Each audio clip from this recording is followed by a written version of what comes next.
In the finale to my interview with CJ, we discussed a bit about what exactly is the Master Chief, and what does he represent, and how is it that the player is able to feel linked to a character who is essentially a blank slate, and how cinematics and how that whole visceral feel of the game really lends itself to making the player feel invested.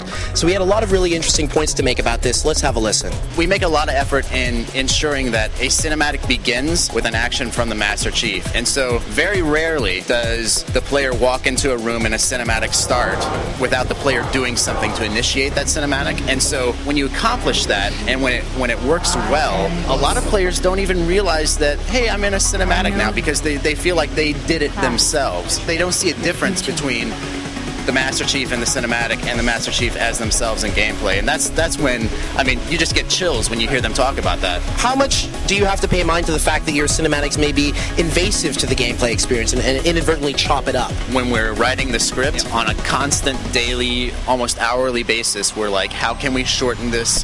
What do we not need in this script? We transfer that right into the storyboard and the animatic process. Wow, this is clocking in at about 2 minutes. That's too long. We need to bump it down.